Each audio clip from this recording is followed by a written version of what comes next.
దాదాపుగా 1,12,000 కొత్త పోస్టులు మంజూరు చేసి 1,56,000 ఉద్యోగాలు నోటిఫై చేసిన అధ్యక్ష.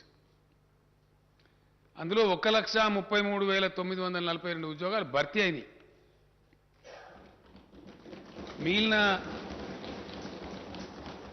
22,000 చిల్లర ఉద్యోగాలు ప్రాసెస్ నడుస్తూ ఉంది. అది జరుగుతుంది. అంటే అప్పుడు ఇచ్చినటువంటి 1,56,000 ఉద్యోగాల నోటిఫికేషన్ ఒకటి అధ్యక్ష. ఆ తదనంతరం రాష్ట్రపతి ఉత్తర్వులు తీసుకురావడానికి పోతే మేము అడిగినాం, మేము ఎవరితోనైతే విడిపోయినామో, ఎవరితోనైతే వేరుబడి రాష్ట్రమైనామో, మాకు రేపు ప్రమాదం కూడా వాళ్ళతోనే ఉంటుంది కాబట్టి ఆ రక్షణ మాకు కావాలి. కాబట్టి మాకు మరాఠాలతోనో కర్ణాటకలతోనో కాదా బాబు, మా భాష వాళ్ళ భాష ఒకటే కాబట్టి మాకు ప్రమాదం ఉంటుంది కాబట్టి ఖచ్చితంగా మాకు రక్షణ కావాలని చెప్పి రూల్స్ అన్ని తయారు చేసి ప్రెసిడెన్షియల్ ఆర్డర్ కొత్త రాష్ట్రపతి ఉత్తర్వులు సవరణ చేసి క్యాబినెట్ ఆమోదం చేసి పంపినాం. దానివల్ల పెండింగ్ పెట్టారు అధ్యక్ష కేంద్రంలో సుమారు ఒక ఏడాది. చివరికి నేనే ఒకటికి 4 సార్లు పోయి అక్కడ ఒక ఐఏఎస్ అధికారుల బృందం, మన రామచంద్రరావు మన ఫైనాన్స్ సెక్రటరీ గారు, అదే పని మన లా సెక్రటరీ గారు సంతోష్ రెడ్డి గారు, అదే పనికి అక్కడ పెట్టి ఆ న్యాయ విభాగం ఈ విభాగం ఆ విభాగం తిరిగి చివరికి రాష్ట్రపతి గారిని ప్రధానమంత్రి గారిని నేనే పోయి కలిసిన అధ్యక్ష ఒక 4 సార్లు 5 సార్లు కలిసి, అయ్యా మా ప్రాబ్లం ఇదే, దయచేసి అర్థం చేసుకోండి అని చెప్పి ఇలా తెలంగాణ సాధించినటువంటి ఒక గొప్ప విజయం అధ్యక్ష. ముల్కీ రూల్స్ స్ఫూర్తిలో తెలంగాణ హక్కులను శాశ్వత ప్రాతిపదికన పరిరక్షించడానికి ఏదో రాజకీయాల కోసం నీకోటి చాక్లెట్ నాకో బెల్లం నీకో బిస్కెట్ కాదు అధ్యక్ష, మేము ఆ పని చేయలే. శాశ్వత ప్రాతిపదికన తెలంగాణ యువతకు వాళ్ళ ఉద్యోగాలు వాళ్ళకే దక్కేటట్టు 95% లోకల్ కోటాతో రాష్ట్రపతి ఉత్తర్వులు తెచ్చాం అధ్యక్ష.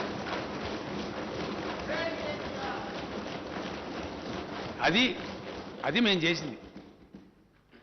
4 రోజులు ఆలస్యమైతే అయింది, కానీ శాశ్వతంగా ఈ కారణం నుంచి ఏ ఉద్యోగం వచ్చినా 95% ఎక్కడి నుంచి అధ్యక్ష?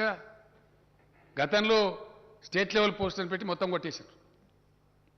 ఇలా అటెండర్ పోస్ట్ నుంచి ఆర్డీఓ పోస్ట్ దాకా 95% లోకల్స్కే వస్తుంది.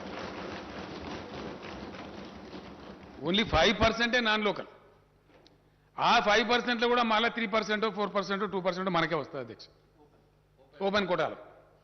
గతంలో ఏం చేసింది మోసం అంటే 20% నాన్ లోకల్ కోటా అని పెట్టిన అధ్యక్ష. అసలు నాన్ లోకల్ కోటా లేదు.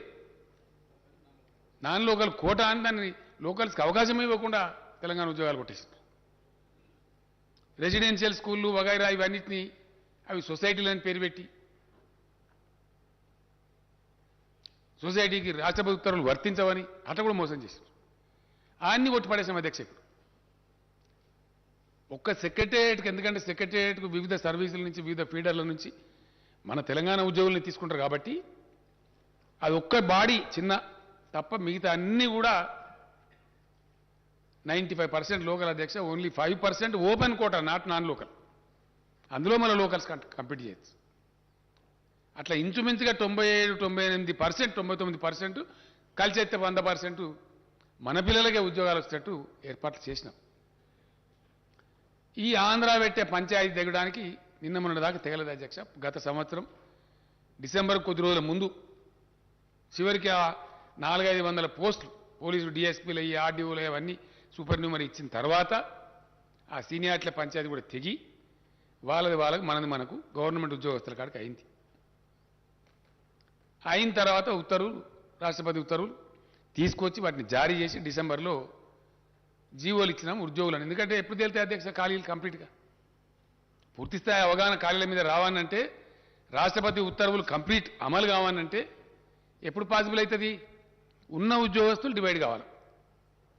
కొత్త జోన్ల ప్రకారం, కొత్త డివిజన్ల ప్రకారం, కొత్త జిల్లాల ప్రకారం. జిల్లా క్యాడర్ జిల్లాకు, జోనల్ క్యాడర్ జోనాల్కు, మల్టీ జోనల్ అంటే స్టేట్ లెవెల్ పోస్ట్ మేము మల్టీ జోనల్ అంటున్నాం, మల్టీ జోనల్కు ఆ అలాట్మెంట్ చేసినారు. దాని మీద ఇష్యూ చేసిందే 317. ఇది అర్థం కాక అదేందో మేము ఉద్యోగుల వ్యతిరేకం పోయినామన్నట్టు కొంతమంది కొన్ని పార్టీలు, అది ఏం తోకదలో తల తెలియదు, బాధ్యత లేదు, నెత్తి లేదు, కత్తి లేదు, రోడ్ల మీద వాడి వీరంగాలు. సరే న్యాయస్థానాలకు పోయినారు, ఏదేది చేస్తారో అవన్నీ చేస్తారు. అప్పుడు మేము కఠినంగా దాన్ని ఇంప్లిమెంట్ చేసినాం. ఎందుకంటే పాపం బయట పిల్లలు మాకు ఉద్యోగం వస్తుంది కదా. గ్రూప్ 1 నోటిఫై చేయలేకపోయినాం, పంచాయతీ దగ్గర. గ్రూప్ 2 చేయలే, గ్రూప్ 3 చేయలే. ఇప్పుడు అన్నీ నోటిఫై చేయాలి సమగ్రంగా. కాబట్టి వేసి ఉన్నాం. మొన్న డిసెంబర్లో అలాట్మెంట్ చేసిన తర్వాత ఎక్కడో అక్కడ సర్దుకున్నారు. సరే ఫైనల్గా సార్ మాకు మ్యూచువల్ అవకాశం ఇవ్వండి అంటే సార్ అది కూడా ఇచ్చిండ్రు. అది చీఫ్ సెక్రటరీ గారే స్వయంగా చూస్తున్నారు. వాళ్ళు అడిగిరు కదా, సరే వాళ్ళు ఇష్టం ఉంటే పెట్టుకొని మనకు పోయేది ఏముందని ఇచ్చినాం. అయిపోయినాయి. ప్రమోషన్లు కూడా ఆల్మోస్ట్ అందరికి ఇచ్చేసినాం. ఒక టీచర్లో లేదో ఉందని చెప్పారు. అది కూడా నిన్న నేను చీఫ్ సెక్రటరీ గారికి ఆదేశం ఇచ్చిన, ఇమీడియట్ కంప్లీట్ చేయమని చెప్పి అయిపోయింది. ఫైనల్గా అధ్యక్ష, ఒక రాష్ట్రం కానీ ఒక దేశం కానీ ప్రగతి పథంలో అద్భుతాలు ఆవిష్కరించాలి, గొప్ప ఫలితాలు రాబట్టానంటే ప్రజాప్రతినిధులుగా ఉన్నటువంటి మనం కానీ, పొలిటికల్ బ్యూరోక్రసీ కానీ, అఫిషియల్ బ్యూరోక్రసీ కానీ సంతోషంగా ప్రేమతోని హ్యాండ్ ఇన్ హ్యాండ్ పనిచేయాలి, ప్రేమ భావకంతో పనిచేయాలి, చాలా గొప్పగా పనిచేయాలి. కాబట్టి వాళ్ళు కూడా మంచి సంతోషపూర్వకంగా ఉల్లాసంగా పనిచేస్తే చాలా మంచి ఫలితాలు వస్తాయి. ఆ ఫలితాలు మేము రాబట్టినాం అధ్యక్ష తెలంగాణలో. Yes, definitely we are a better administrating state, we are a better performing state. అందుకోసం రిజల్ట్స్ వచ్చినాయి 100%. వాటిగానే పెరుగుతుంది అధ్యక్ష. జిఎస్డిపి నోట్ల మాట ఎందుకో మహారాష్ట్ర పెరుగుతలేదు, ఇంకో పెద్ద డంబాచారం కూడా గుజరాత్ ఎందుకో పెరుగుతలేదు. ఎప్పుడో సెటిల్డ్ స్టేట్స్ అధ్యక్ష అవన్నీ. ఇలా తమిళనాడు, కర్ణాటక, మహారాష్ట్ర, గుజరాత్ గొప్ప manufacturing states, highly settled states. 40, 50, 60, 70 ఏళ్ళుగా రాష్ట్రాలుగా జీవిక కొనసాగిస్తున్న రాష్ట్రాలు.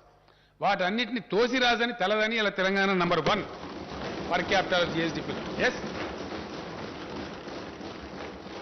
ఎవడో ఏదో ఆశామాచిగా రోడ్ల మీద మస్తుగా మాట్లాడదు అధ్యక్ష, దానికేమున్నది? ప్లాట్ఫామ్ స్పీచ్లు మేము కూడా కొట్టగలుగుతాం మస్తుగా. ఇది వాస్తవం కాదా?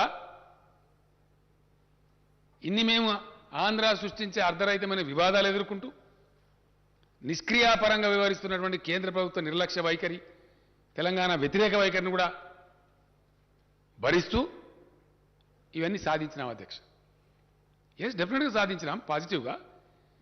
ఇలా లోన్లీ స్టేట్ అధ్యక్ష, ఒకటే ఒక్క రాష్ట్రం తెలంగాణలో, ఏకైక రాష్ట్రం 24 గంటలు అన్ని రంగాలకు గంట బజాయించి క్లీన్ పవర్ ఇచ్చే రాష్ట్రం తెలంగాణ కాదా అధ్యక్ష? పెద్ద పెద్ద నోరు పెట్టుకొని మాట్లాడతారు చాలా మంది.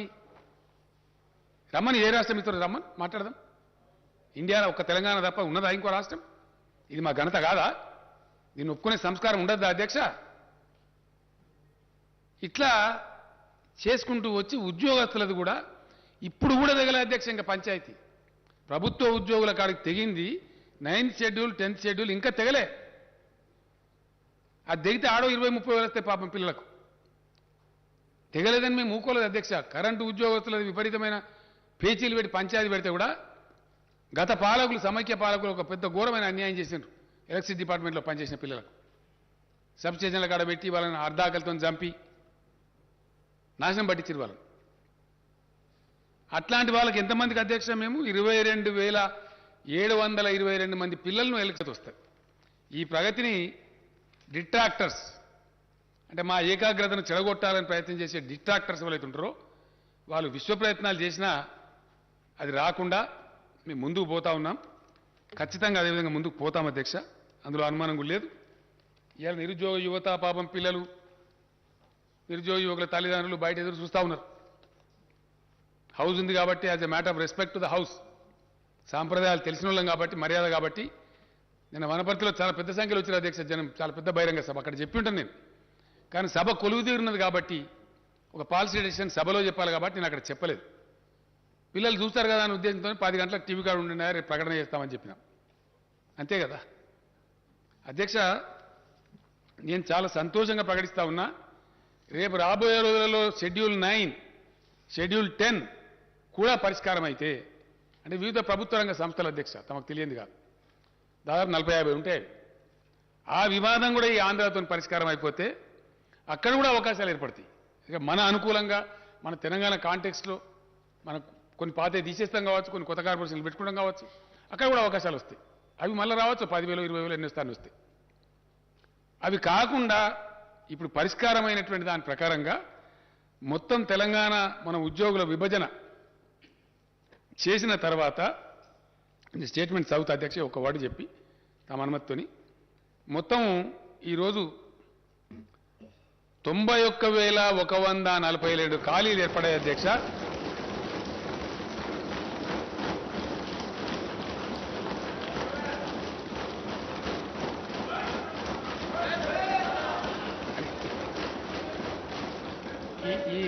ఈ 91,142 ఉద్యోగాలకు ఈ రోజు నుంచే మొత్తం నోటిఫై చేసేస్తారు అధ్యక్ష. Today it self.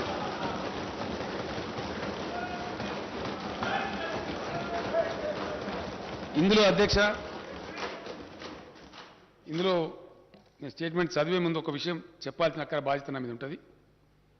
ఇందులో అధ్యక్ష, గతంలో హైకోర్టు పోయి ఏవైతే కాంట్రాక్టు ఉద్యోగస్తుల పొట్టలు నింపాలని మానవీయ కోణంలో మేము రెగ్యులరైజేషన్ ప్రతిపాదించినామో అవి 11,103 మంది ఉన్నారు అధ్యక్ష పిల్లలు. ఇక వాళ్ళ ఏజ్ అయిపోతా ఉంది పాపం. వాళ్ళకి ఏదో ఉద్యోగం కదా పర్మనెంట్ కాకపోతే ఆస్తితో జాయిన్ అయినారు, సర్వీస్ పాపం ఏజ్ అయిపోతా ఉంది. వాళ్ళు మొదలేస్తే ఇప్పుడు పాపం వాళ్ళు బదారణ పడతారు, అర్ధాకలతో పనిచేస్తున్నారు. వాళ్ళు ఊరుగా కోరుతున్నారు. మొన్ననే హైకోర్టు కూడా పర్మిషన్ ఇచ్చింది అధ్యక్ష, గత డిసెంబర్లోనే. ఈ వివాదం అయిపోతే చేద్దాం అనుకున్నాం. ఈరోజు నేను అధికారికంగా ప్రకటిస్తా ఉన్నా. ఇందులో 11,103 కాంట్రాక్ట్ ఉద్యోగులందరినీ కూడా రెగ్యులరైజ్ చేస్తా ఉన్నాం అధ్యక్ష.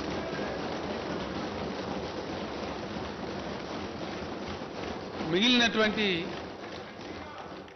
తమరు ప్రతిపాదించిన మన లెజిస్లేచర్ ఉద్యోగాలు కూడా ఉన్నాయి అధ్యక్ష. అది కూడా చెప్తే నేను డీటెయిల్స్ వస్తాయి.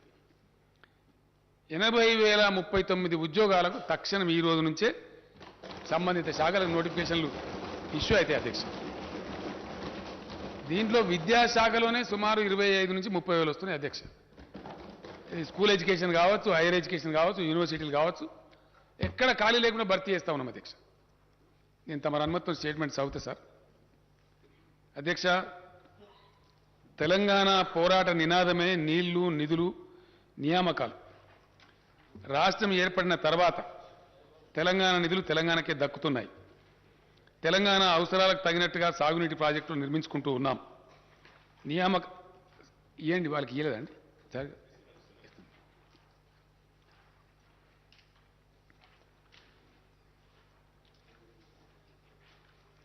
సాగునీటి ప్రాజెక్టులు నిర్మించుకుంటూ ఉన్నాం. నియామకాలకు సంబంధించి స్థానిక అభ్యర్థులకు సంపూర్ణ న్యాయం జరగడానికి కావలసిన పటిష్టమైన వ్యవస్థను, విధానాన్ని రూపొందించి అమలు చేస్తున్నాం.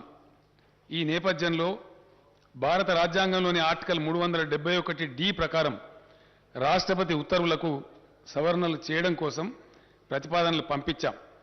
కేంద్రం అనవసర తాత్సారం చేసింది.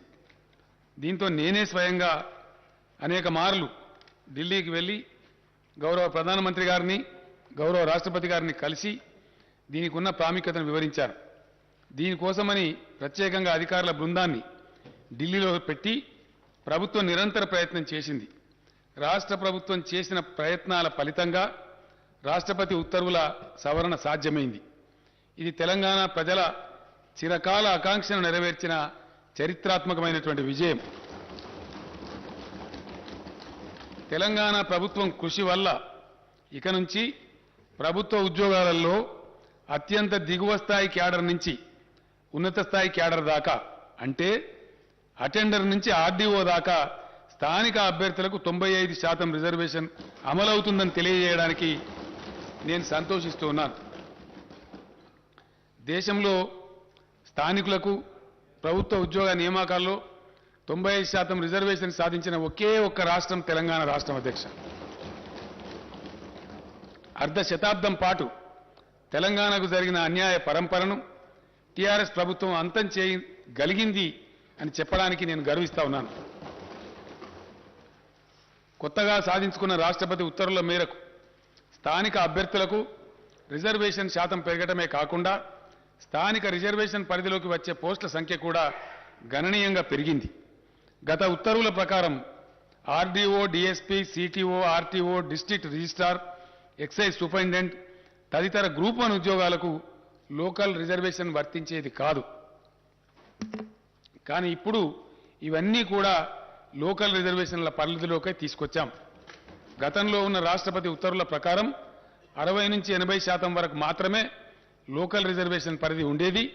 ఇప్పుడు అన్ని పోస్టులకు 95% లోకల్ రిజర్వేషన్ వర్తిస్తుంది అధ్యక్ష. స్థానిక అభ్యర్థులు తమ స్వంత జిల్లా, స్వంత జోన్, మల్టీ జోన్లలో 95% రిజర్వేషన్ సౌకర్యాన్ని కలిగి ఉండడమే కాక ఇతర జిల్లాలు, జోన్లు, మల్టీ జోన్లలో 5% ఓపెన్ కోటాకు ఉద్యోగాలకు పోటీ పడవచ్చు.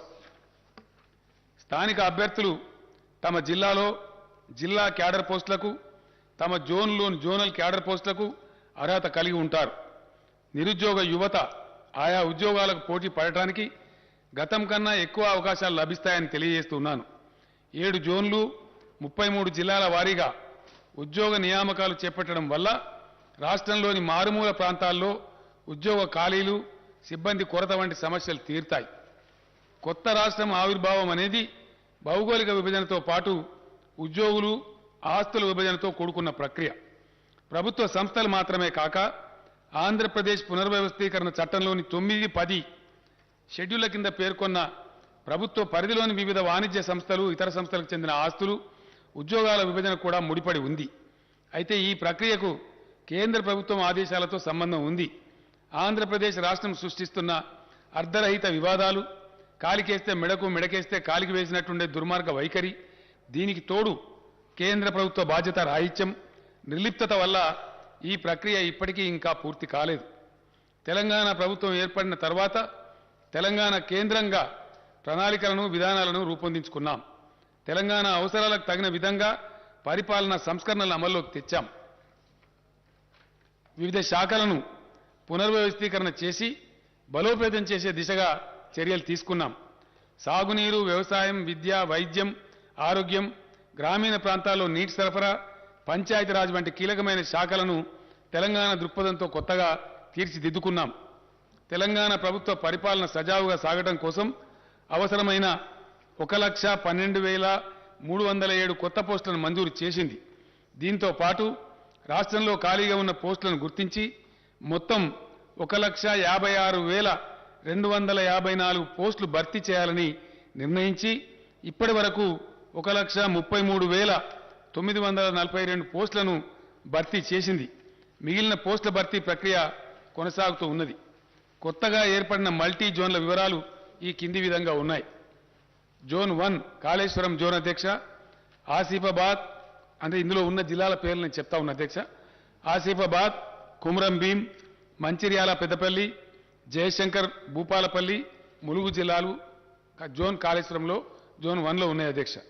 బాసర జోన్, జోన్ 2, ఆదిలాబాద్, నిర్మల్, నిజామాబాద్, జగిత్యాల జిల్లాలు ఈ బాసర జోన్లో ఉన్నాయి అధ్యక్ష.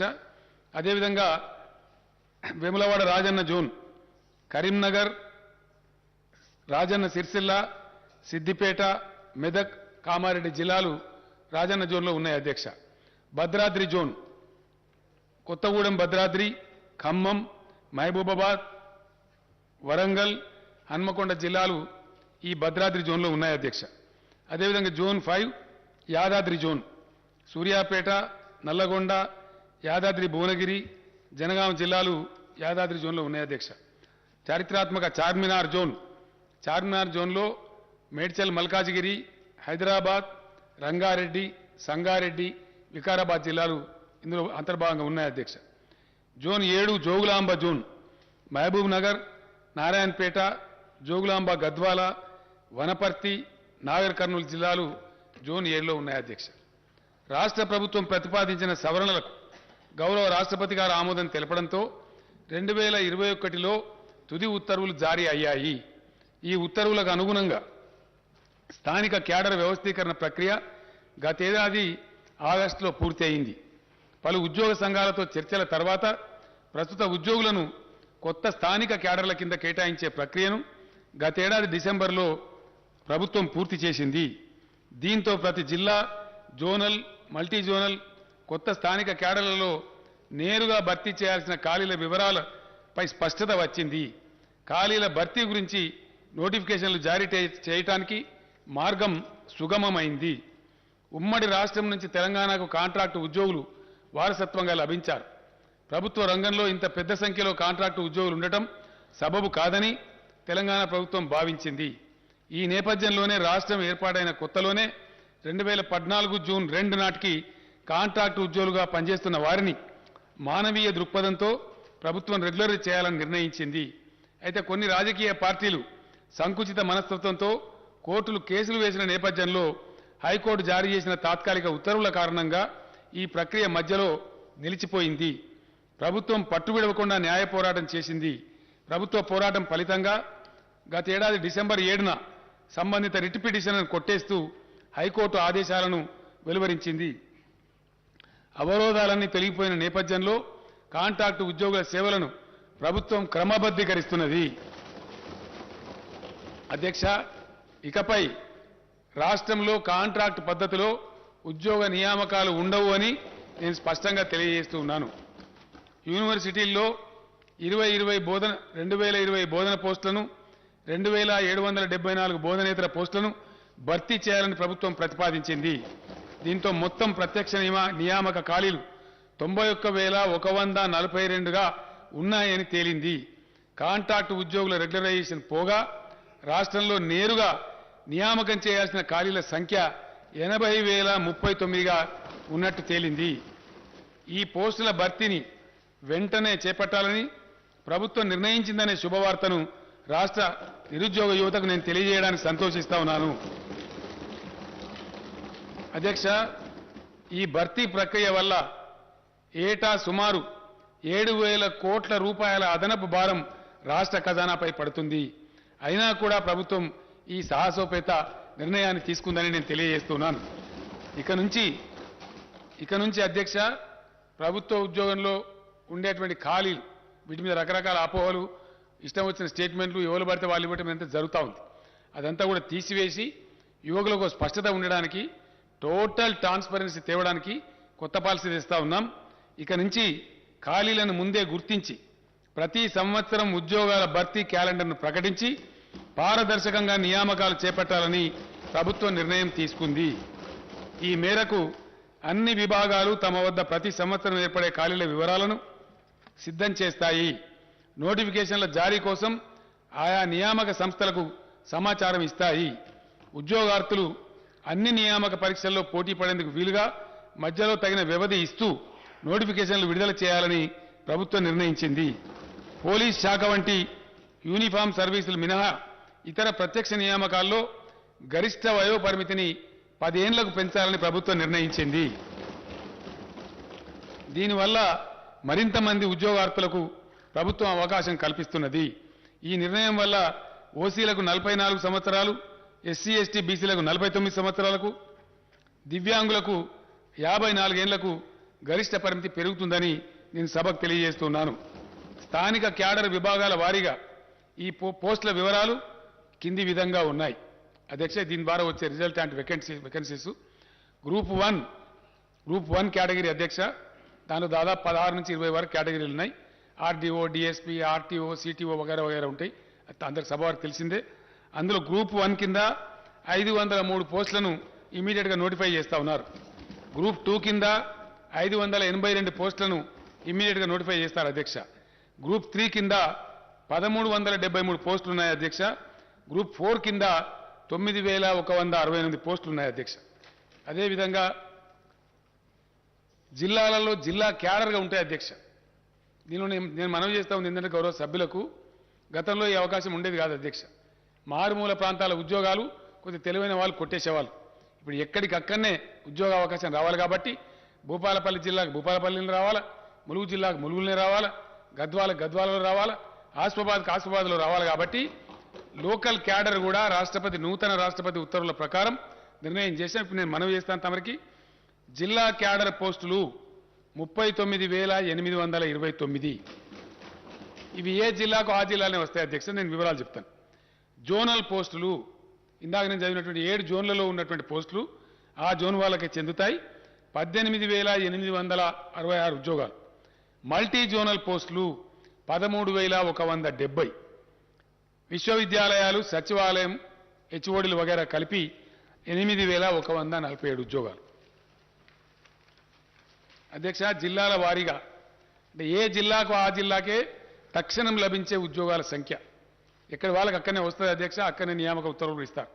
హైదరాబాద్ 1,340, ఖమ్మం 1,340, భద్రాద్రి కొత్తగూడెం 1,316, నాగర్ కర్నూలు జిల్లా 1,257, సంగారెడ్డి జిల్లా 1,243, మహబూబ్ నగర్ జిల్లా 1,213, ఆదిలాబాద్ జిల్లా 1,193, సిద్దిపేట జిల్లా 1,178, మహబూబాబాద్ జిల్లా 1172, హనుమకొండ జిల్లా 1157, మెదక్ జిల్లా 1149, జగిత్యాల జిల్లా 1063, మంచిర్యాల జిల్లా 1025, యాదాద్రి భువనగిరి 1010, జయశంకర్ భూపాలపల్లి 918, నిర్మల్ జిల్లా 876, వరంగల్ జిల్లా 842, కొమరంభీం ఆసిఫాబాద్ 825, పెద్దపల్లి జిల్లా 800, జనగామ జిల్లా 760, నారాయణపేట జిల్లా 741, వికారాబాద్ జిల్లా 738, సూర్యాపేట జిల్లా 719, ములుగు జిల్లా 696, జోగులాంబ గద్వాల 662, రాజన్న సిరిసిల్ల 601, వనపర్తి జిల్లా 556, మొత్తం 39,829 అధ్యక్ష. డైరెక్ట్ రిక్రూట్మెంట్ వేకెన్సీలు జోనల్ వారీగా అధ్యక్ష, అంటే జోనల్ పోస్టులు. Zone 1 Kaleshwaram 1630, zone 2 Basara 2328, zone 3 Rajanna 2403, zone 4 Bhadradri 2858, zone 5 Yadadri 2160, zone 6 Charminar 5297, zone 7 Jogulamba 2190, మొత్తం 18,866 అధ్యక్ష. దీంతో పాటు మల్టీ జోనల్ పోస్ట్ ఇందాక నేను మనవి చేసినటువంటి ఆర్డీఓ, డిఎస్పీ వగైరా వగైరా అధ్యక్ష ఒక 15-20 కేటగిరీలు ఉన్నాయి. దాంట్లో సిటీఓ, ఆర్టీఓ ఇవన్నీ కూడా ఉంటాయి. ఎక్సైజ్ సూపరింటెండెంట్, డైరెక్ట్ రిక్రూట్మెంట్ అధ్యక్ష. ఇవి multi zone 1 6800, multi zone 2 6370, multi zone మొత్తం కలిపి 13,170. ఈ విధంగా ఈ వేకెన్సీలు కూడా ఇమ్మీడియట్ నోటిఫై చేస్తారు అధ్యక్ష. దీని తర్వాత డిపార్ట్మెంట్ వారీగా నేను మనవి చేస్తా ఉన్నా స్టేట్ వైడ్గా. హోంశాఖలో 18,334, సెకండరీ ఎడ్యుకేషన్ అంటే టీచర్ పోస్టులు వగైరా ఉంటాయి అధ్యక్ష 13,086, హెల్త్ మెడికల్ ఫ్యామిలీ వెల్ఫేర్లో 12,755, హయ్యర్ ఎడ్యుకేషన్ అగైన్ ఎడ్యుకేషన్ అధ్యక్ష అంటే కాలేజ్ ఎడ్యుకేషన్లో 7,878, బీసీల సంక్షేమం 4,311, రెవెన్యూ డిపార్ట్మెంట్ అంటే నూతనంగా ఏర్పడ్డ మండలాలు, డివిజన్లు, జిల్లాల వారీగా పోస్టుల భర్తీ అధ్యక్ష. Revenue department 3,560, scheduled caste development department 2,879, irrigation మరియు command area development 2,692, tribal వెల్ఫేర్లో 2,399, minority వెల్ఫేర్లో 1,825, environment, forest and technology 1,598, Panchayati Raj మరియు రూరల్ డెవలప్మెంట్లో 1,455, లేబర్ మరియు ఎంప్లాయ్మెంట్ 1,221, ఫైనాన్స్ డిపార్ట్మెంట్లో 1,146, మహిళలు పిల్లలు అంటే మహిళా శిశు సంక్షేమం, హ్యాండిక్యాప్డ్ అండ్ సీనియర్ సిటిజన్స్ డిపార్ట్మెంట్లో 895, మున్సిపల్ అడ్మినిస్ట్రేషన్లో 859, అగ్రికల్చర్ మరియు కోఆపరేషన్లో 801, ట్రాన్స్పోర్ట్ రోడ్ బిల్డింగ్స్లో 563, న్యాయశాఖలో 386, ఎనిమల్ హస్బెండరీలో 353, జీఏడీలో 343, ఇండస్ట్రీస్ డిపార్ట్మెంట్లో 233, యూత్ టూరిజంలో 184, ప్లానింగ్ డిపార్ట్మెంట్లో 136, సివిల్ సప్లైస్ డిపార్ట్మెంట్లో 106, లెజిస్లేచర్లో అధ్యక్ష మన శాసనసభలో 25, ఎనర్జీలో అంటే పవర్ డిపార్ట్మెంట్లో 16, మొత్తం కలిపి 80,039 ఉద్యోగాలు వెంటనే తక్షణమే నోటిఫికేషన్లు విడుదల చేసి రిక్రూట్మెంట్ ప్రక్రియ మొదలవుతుందని చెప్పి సభ ద్వారా గౌరవ సభ్యులకు, తమ ద్వారా గౌరవ సభ్యులకు, సభకు, తద్వారా రాష్ట్ర ప్రజానీకానికి తెలియజేస్తున్న అధ్యక్ష. ధన్యవాదాలు తెలియజేస్తాను.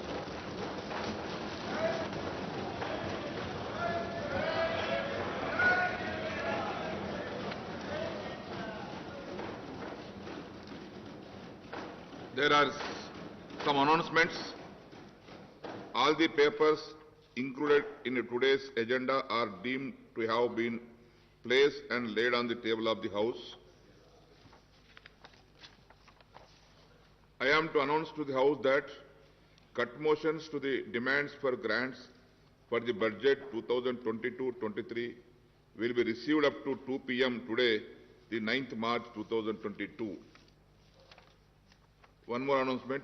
I am to announce to the House that I have nominated the following members to be on the panel of chairmen for the second meeting of 8th session: Sri Dharamsot Reddy Nayak, Sri Muhammad Mozam Khan, Sri Hanuman Sinde, Sri Manchireddy Kishan Reddy.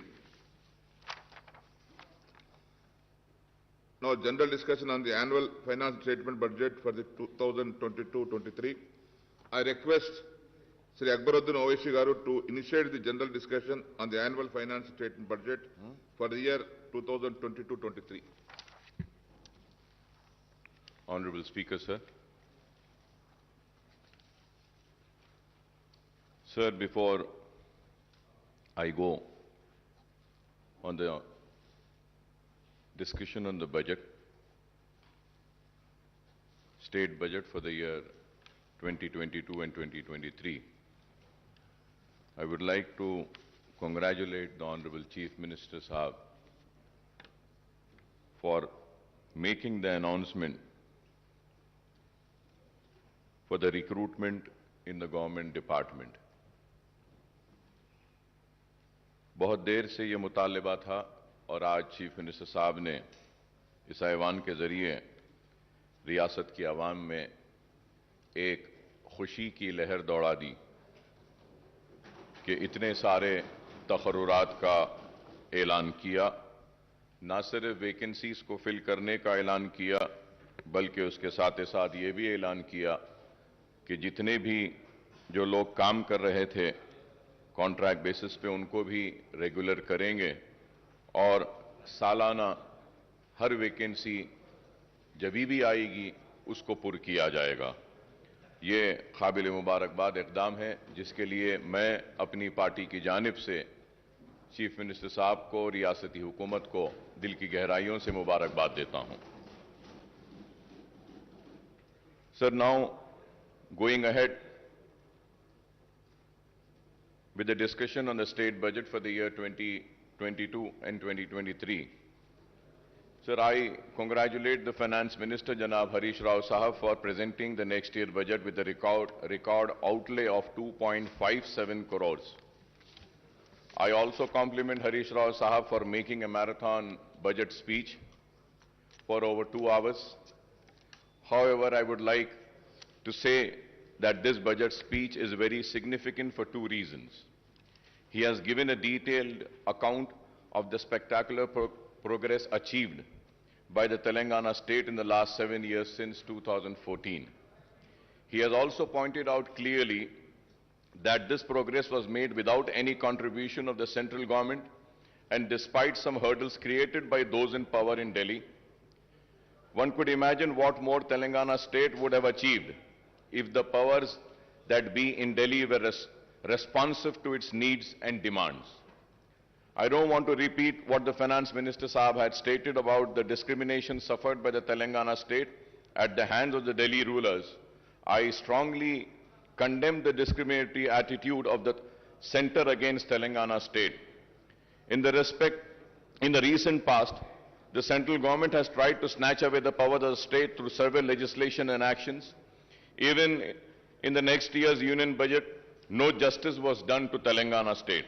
None of our irrigation projects have been given national status, and not a single rupee was sanctioned by the central government for these projects. So right from 2014, when the first Telangana budget was presented in this house, we have been cautioning that the central government is denying its due share to the state in the devolution funds. I have been repeatedly stating this, sir.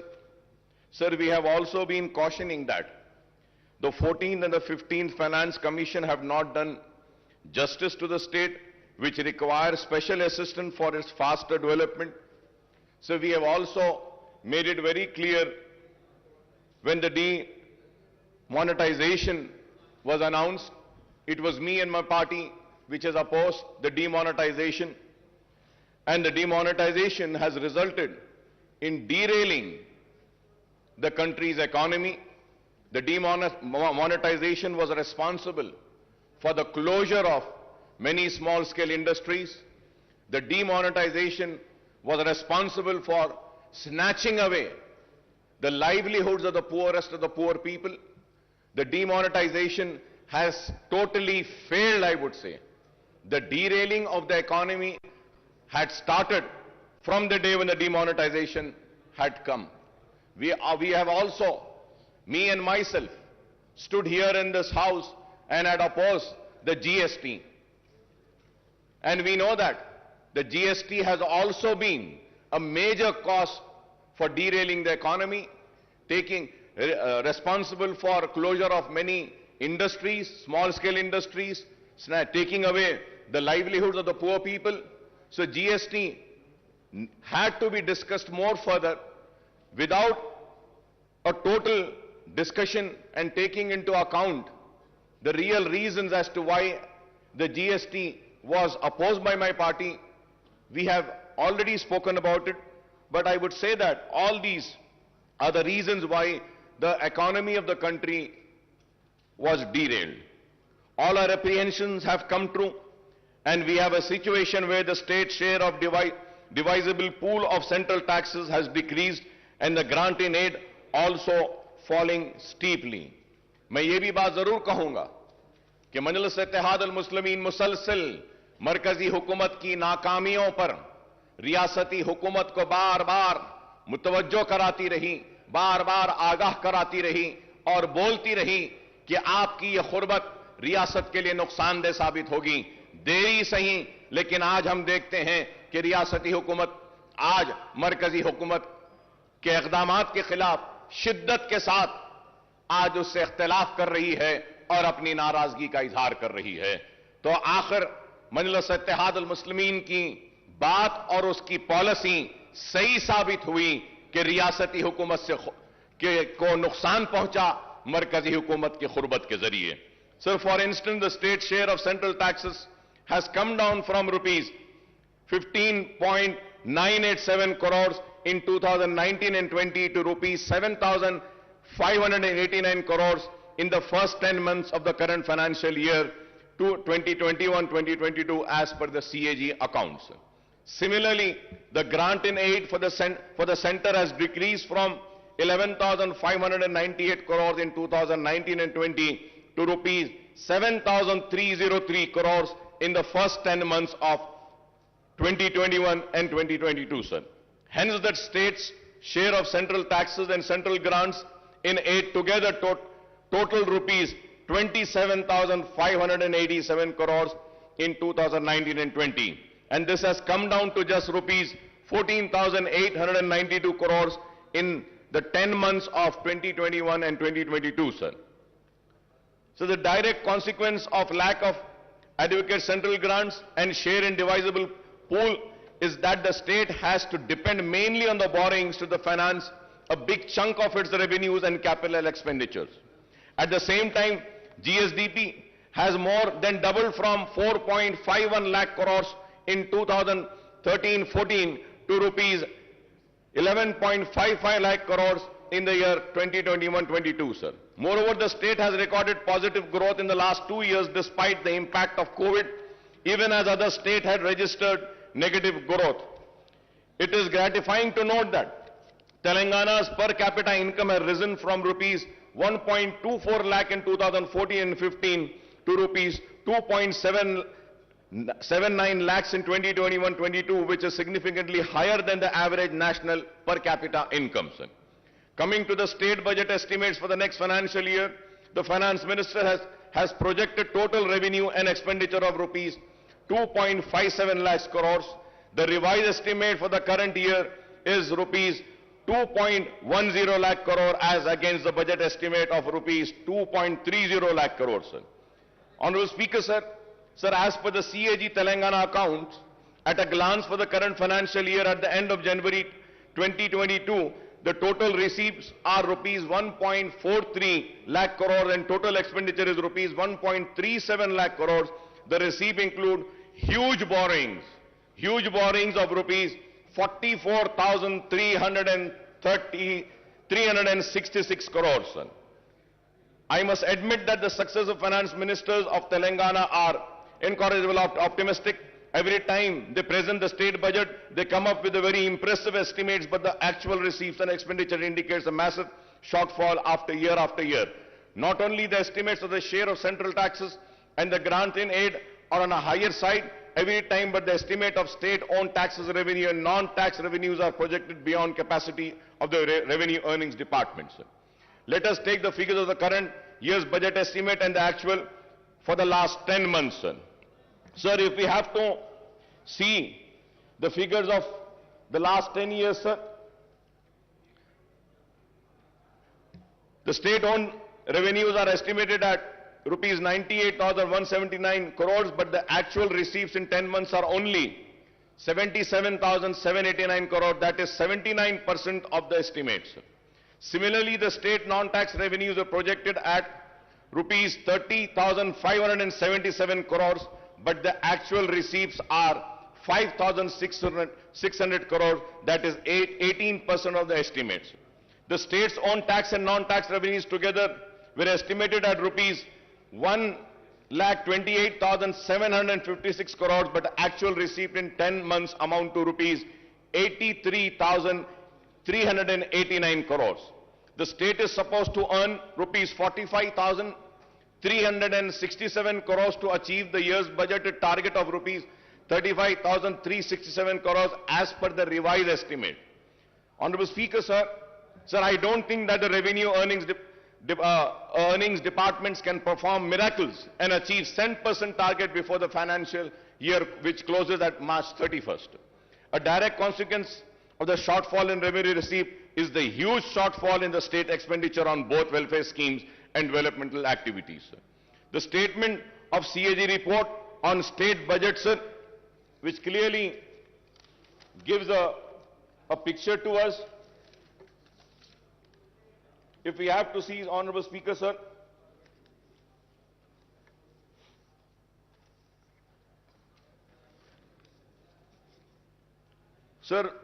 further going ahead with the rising debt, sir, Telangana outstanding public debt will reach rupees 3,29,988 crores in 2022-23, accounting for 25% of gross state domestic product, sir. Sir, Honorable Speaker, sir, going further ahead, in the year 2019 and 20, the outstanding public debt stood at rupees 2,05,858 crores. Thus, the next year outstanding debt represents a massive increase of rupees 1,24,130 crores on the outstanding debt in 2019 and 20. The outstanding debt share of GSDP is set to increase to 25% from 22%, sir. Interest payment on loan will increase from rupees 17,000. This is a very important point, sir. Interest payment on loan will increase from rupees 17,584 crores in 2021-22 to rupees 18,911 crores in 2020 to 2023, and the debt repayment of principal amount will also increase from 6,460 in 2021-22 to rupees 8,336 crores in the year 2022-23. Sir, we may say that raising a loan is acceptable, but it should only be used for capital expenditure. Sir, I may point out that the actual debt component will be much higher than the projected figures. So the loan raised by the various corporations and bodies, including the Greater Hyderabad Municipal Corporation, are not shown in these figures, but these should also be considered outstanding debts because the state government stand guarantees to these loans. The loan amount should be spent on infrastructure project rather than welfare schemes, Honorable Speaker, sir. And I hope that when Honorable Finance Minister would reply, he would also give me the details of the loans raised by various corporations. Honorable Speaker, sir, as per the CAG report, budget allocated and actual revenues and expenditure, if we have to see, sir, for the financial year 2021, the budget estimate was 2,21,686.54. Then the actuals were 1,42,688. That amounts to 64% only. When we see 2021, the budget estimate was 1,76,393.20. The actuals were 1,45,599.95. The percentage is 82.54. 2019 and 20, 1,37,226.53. Actuals were 1,32,508.87. Percentage was 96.56. 2018 and 19, 1,67,859.35. The actuals were 1,25,554.70. That is 74.80. 2017 and 18, budget estimate was 1,44,986.52. The actuals were 1,15,887.35.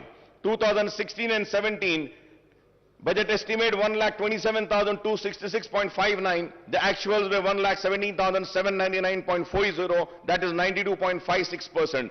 2015 and 16, 1,11,974 was the budget estimate. 1,11,974.82. The actuals were 96,051.29. That amounts to 85.78%. 2014 and 15, the budget estimate was 97,563.61. The actuals were 63,323.29. That was 64%, sir. Sir, when we see the budget estimate and the actuals, now let us see the table of the expenditure. Sir, when we see the expenditure for the year 2021 and 2022, sir, again if we see the budget estimate was 1,98,430.21, but the actuals were 1,37,190.44. That was 69.14 in the year financial year 21-22. When we go to financial year 2020 and 2021, the budget estimate was 1,60,731.00, but the actual expenditure was 1,34,731.68. That is 83.82%, sir. For the financial year 2019 and 20, the expenditure, budget estimate expenditure was 1,28,330.51, but the actuals were 1,23,809.09. 2018 and 19, the actual expenditure was, budget estimated was 1,58,823.80, but the actual expenditure was 1,16,804.25. That amounts to 73%, sir. Sir, again if we see 2017, the budget estimate for the expenditure was 1,39,441 to 78.45%, sir. 2016 and 17, 1,26,519.49 was a budget estimate for expenditure, but the actuals were 1,14,397.62. That amounts to 90.42, sir. So 2015 also, it was 1,09,582.72, and the actuals were 90,818.44. In the year 2014 and 15, 94,890.50, but the actual expenditure was 61,840.48, sir. So now, if we are seeing these figures, so it is very clear that what has been the actuals and what has been the expenditure, what has been the budget estimate for the receipts and what has been the actuals, and also the expenditure, what was the budget estimate for the expenditure and what has been the actuals, sir. Sir, now going further ahead, sir, the state government claims that the Telangana is at the bottom of the list in the terms of GSDP ratio on public debt. In 2021, the outstanding loan was 2,44,119 crores, and in 2021 and 22, it stood at 2,85,120. If I am wrong, I may be corrected, sir. But as per my research and my work which I have done, the outstanding loan for the year 2021 is 2,44,119 crore, and in 21-22 it stood at 2,85,120 crores. The loan raised for the open market would amount to rupees 2.89 lakh crores out of the rupees 3,29,988 crore outstanding debt in the coming fiscal years. These figures, if are wrong, I may be corrected, sir. So the budget has proposed to borrow rupees 53,970 crores through market borrowing in 22-23 against 47,500 crores in the year 21-23. In 2021, 20 and 2021, the market borrowings were 43,784 crores. The overall debt burden of the state government will stand. The important point, Honorable Speaker, sir, the overall debt burden of the state government will stand at 3,29,988 crores, including market borrowings of rupees 2,89,873 crores loan from the central government, amounting to rupees 7,188 crore loan from autonomous bodies, rupees 13,591 crores special security, small saving and provident fund, etc., rupees 19,336. So this is the state of loans. So I would like to welcome the important announcement made by the Finance Minister Saab in the budget speech. The government has increased the Arogashri reimbursement limit from rupees 2 lakh to 5 lakhs for routine procedures and up to 10 lakhs for transplant. However, Honorable Speaker, sir, the allocation for Arogashri has come down from rupees 720 crores to 605 crores in the next year's budget, sir. Sir, at the same time, Honorable Speaker, sir, I would like to bring across is that the rates which have been fixed by Arogashri are the rates which have been fixed long back, more than 15 years back. The rates were fixed. The rates needs to be revised. The revision of rates are very important. Many private hospitals are not admitting the Arogashri patients. The reason is that the rates are very low. And most important, Honorable Speaker, sir, जब एक बीमार critical condition में आता है, critical care के लिए जब आता है और उसको सीसीयू में अगर ले जाना पड़ता है, Honorable Speaker, sir, the rates of Arogashri are only 4,000 rupees. Critical care unit में 4,000 में तो इलाज नहीं हो सकता. Sir, many hospitals in CCUs, they charge 40,000, 50,000, and few hospitals charge 1 lakh rupee a day. And the hospitals which MIM party runs, 2 hospitals we run. Sir, in those hospitals we charge only 11,000. No profit, no loss basis. But still, Arogashri is giving only 4,000 rupees. So with this, we cannot treat the poorest of poor patient. So kindly through you, I request the Honorable Health Minister, also the Finance Minister, to kindly look into this and please revise the rates of Arogashri, because it's the responsibility of the government to provide good health care and good education to the people. Sir, going further ahead, sir, the diet charges for cancer and TB patients have been increased from rupees 56,000 to rupees 112 and rupees 40 to rupees 80 for other patients, and this is welcome relief, sir. Sir, I may recall that in the previous budget session also I had raised the issue of pending bills of the private hospitals under Arogashri, but the issue is yet to be sorted out, and I hope that these issues are being taken care, sir. Sir, I also welcome the announcement that the first women university in the state of Telangana will be established soon. I understand that the University College for Women at Koti, which is an autonomous college under Osmania University, will be upgraded to be a women's university. I may also recall that there are huge numbers of vacancies and professors and associate and assistant professors in all the state universities, including specialized universities, including agriculture, horticulture, veterinary, and technological universities. Sir, there are vacancies of lecturers also in government degree, polytechnic and junior colleges. There are vacancies of lecturers also in the government degree and polytechnic and junior colleges.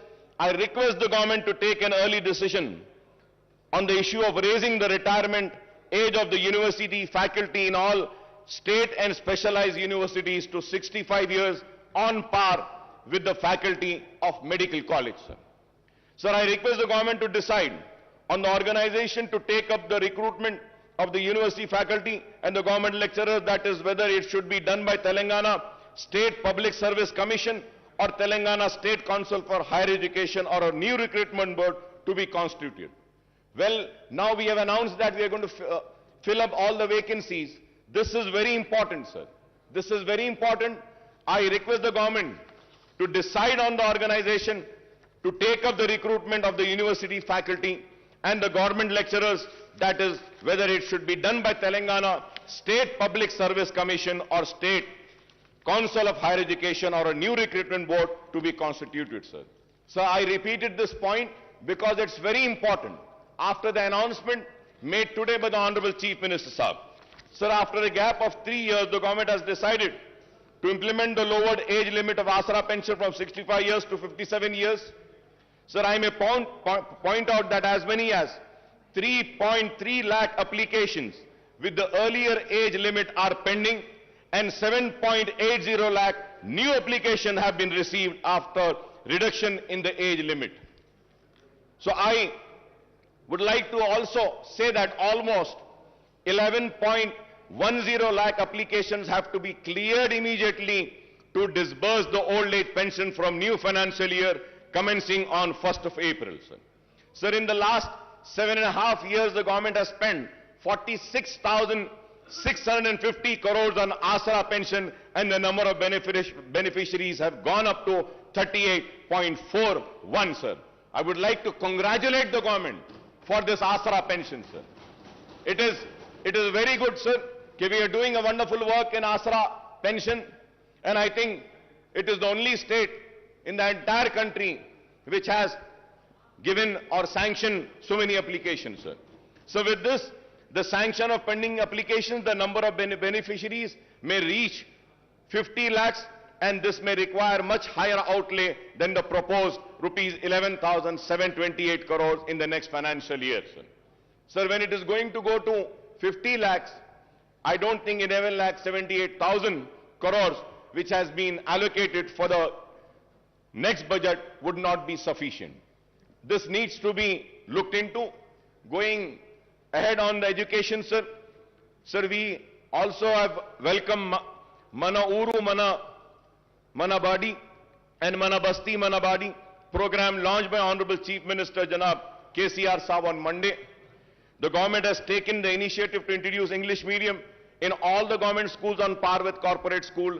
Under the Mana Badi scheme, provision of infrastructure in all the government schools will be taken up in phased manner.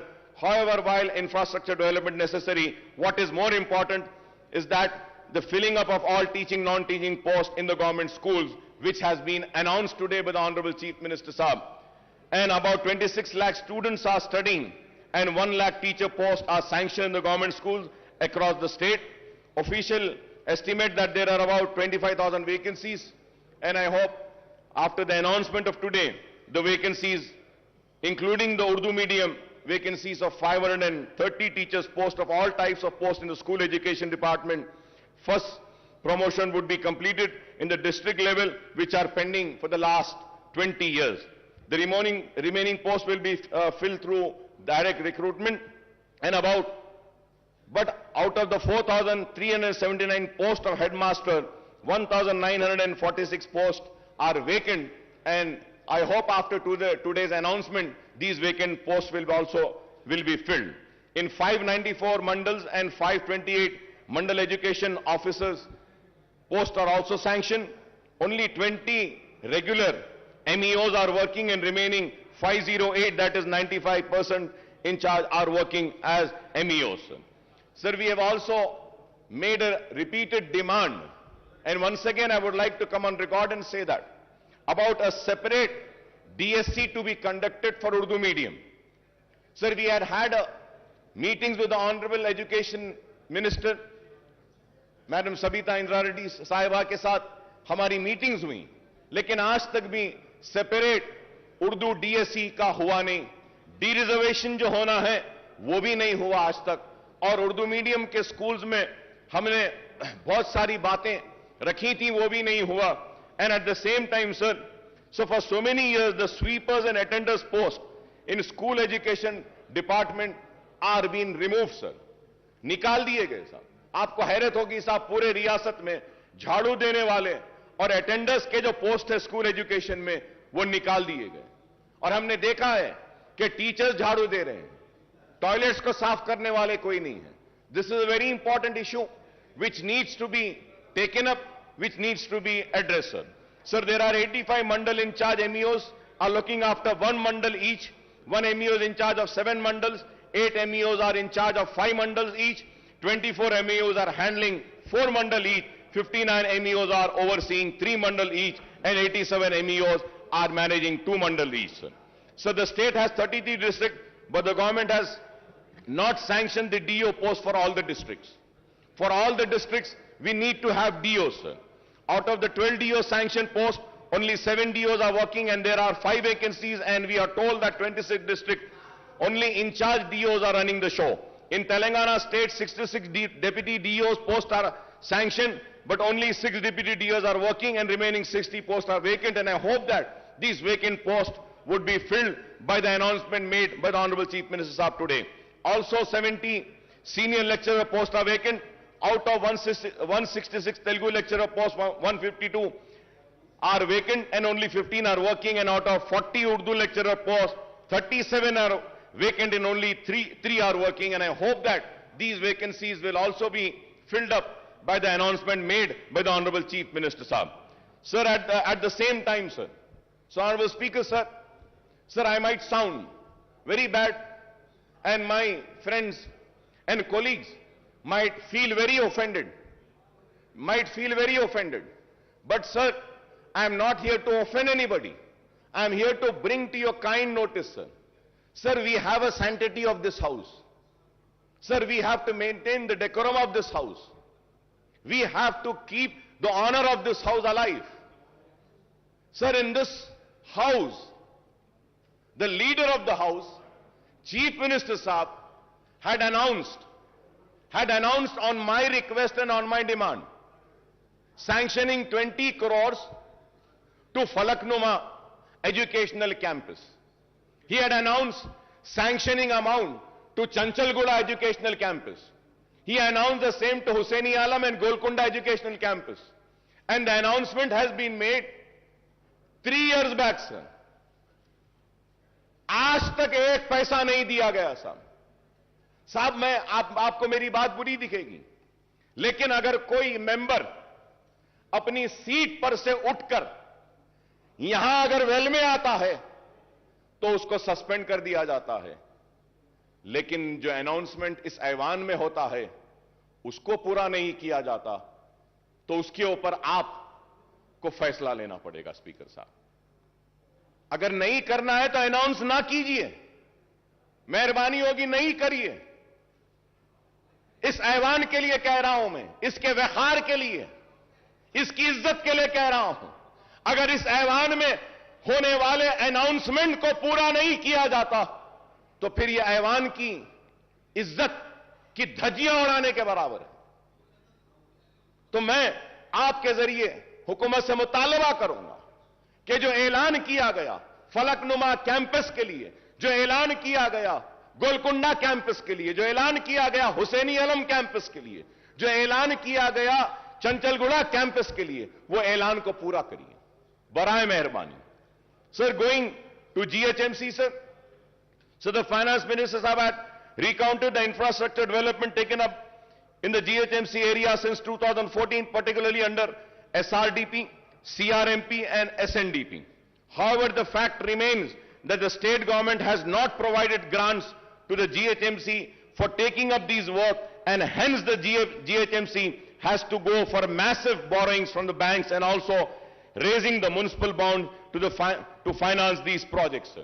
Sir, the GHMC has raised bonds of 1,000 crores and borrowed 3,900 crores for SRDP work, 1,500 crore for CRMP work, and 858 crore for SNDP work, sir.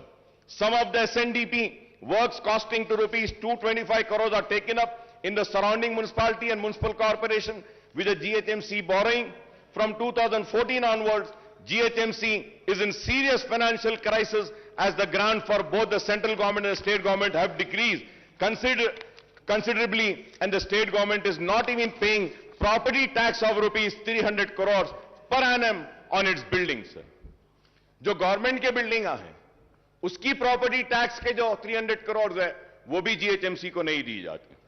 On the other hand, the GHMC is paying 1 crore every day, that is rupees 365 crores per annum for repayment of loan and interest on borrowing.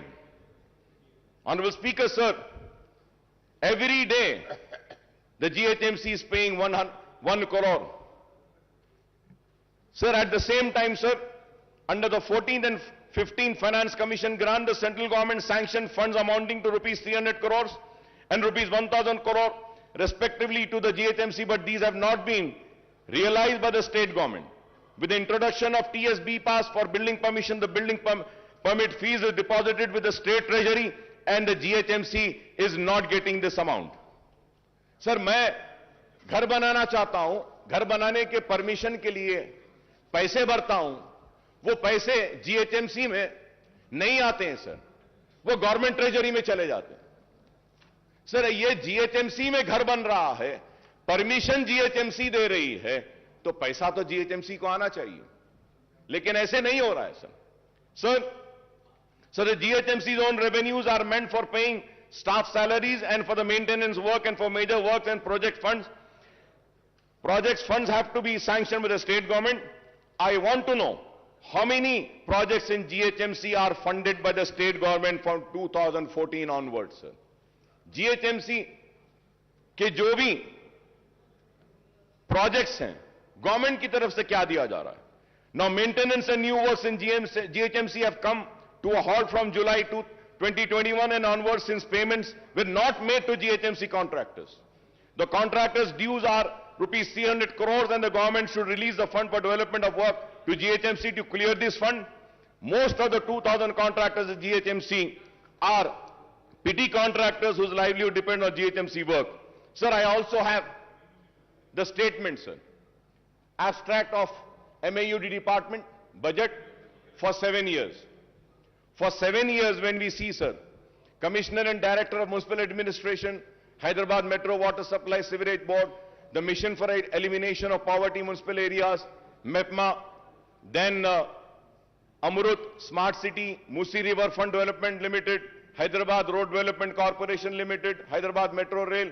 Isme, sir, 11th is Greater Hyderabad Municipal Corporations, was 8,920.36 crores.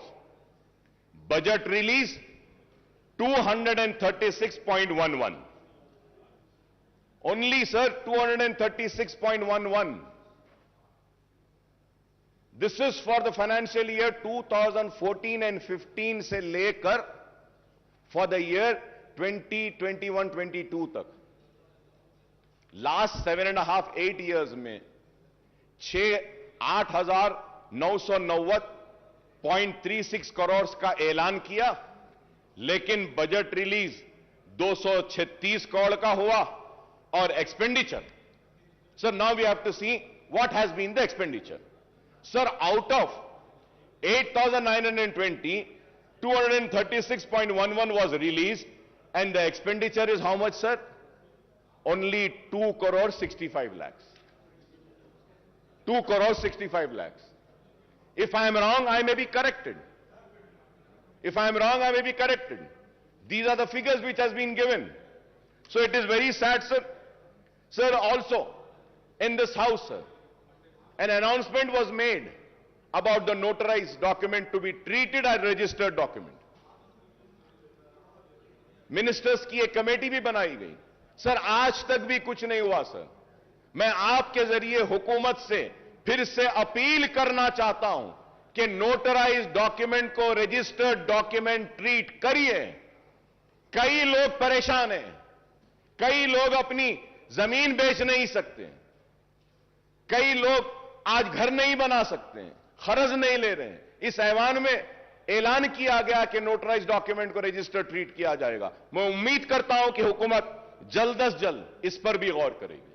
Honourable speaker sir, in the last, or I would say in this session only 5 months earlier, 5 महीने पहले, ये नया session नहीं है, ये तो वही session चल रहा है, तो आज से 5 महीने पहले ये ऐलान किया गया था कि सीसीपी प्रोजेक्ट लिया जाएगा, चार मीनार पेडिस्ट्रियनाइजेशन प्रोजेक्ट। सर कब से चार मीनार पेडिस्ट्रियनाइजेशन प्रोजेक्ट चल रहा है सर? कब कंप्लीट होगा, कब खत्म होगा, कब चार मीनार इस्तांबुल बनेगा, यह एक सवाल है।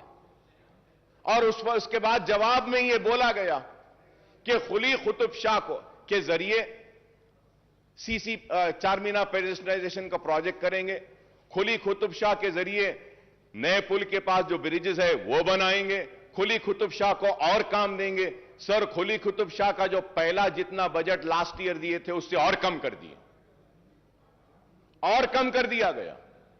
आप बजट एलोकेशन कम करेंगे, लास्ट ईयर जितना बजट दिया गया था that was sufficient enough only for the payment of salaries of Quli Qutub Shah urban development authority employees, और अब कुछ भी नहीं किया गया।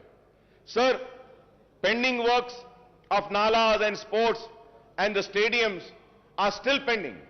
In my constituency, sir, one stadium work was started 10 years back, sir. It is more than 10 years that it is yet to be completed. Sir, we have spoken about the nalas 5 months earlier when we have the assembly session. That time we spoke about nalas. We spoke about the breach जो शिगाफ आया था तालाबों में, जिसकी वजह से नुकसान हुआ था लोगों को, उसके बारे में बात करें। और हमने कई तजावीज दिए। मैं बड़ी मौजरत के साथ ऑनरेबल स्पीकर साहब कह रहा हूं, मेरे दोस्त काबिल दोस्त को बुरा दिखेगा, खराब दिखेगा मेरे काबिल दोस्त को, केटी रामाराव साहब को, जिनकी मैं बहुत इज्जत करता हूं, एहतराम करता हूं। लेकिन ऑनरेबल स्पीकर साहब, इस ऐवान में कहा गया था कि अकबर साहब हम मीटिंग बुलाते हैं, बैठते हैं। दशहरा गया, दिवाली गई, दिवाली के बाद क्रिसमस गया, न्यू ईयर गई, संक्रांति गया,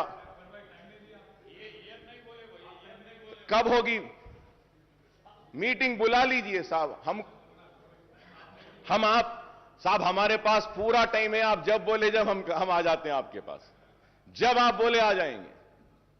एक मीटिंग उसकी बुला लीजिए। Sir going to Hyderabad metro rail, Sir, we welcome the announcement that Hyderabad Metro Rail has been allocated rupees 500 crores in the next in the next year's budget for taking up works on the long pending connectivity to the old city from Mahatma Gandhi bus station Imliban to Falaknuma under corridor 2 of 5.5 kilometers. बार बार इल्जाम था हुकूमत पर और मजलिस पर भी कि metro old city में नहीं आई, लेकिन इस बजट एलोकेशन के बाद हमको उम्मीद है कि मेट्रो जरूर दौड़ेगी पुराने शहर में भी। Sir, for metro connectivity to Shamshabad airport an allocation of rupees 377.35 crores has been made. The project has been awaiting government nod for the 32 kilometers elevated work from Gachibowli for the last couple of years. The Hyderabad Metro Rail, the government special purpose vehicle which oversees the metro construction, has been provided loan of rupees 1,500 crores too. But we are disappointed, Honorable Speaker sir, but we are disappointed that no allocations have been made for MMTS Phase 2. MMTS Phase 2 के लिए हम बार बार मुतालबा कर रहे हैं। कितने साल से?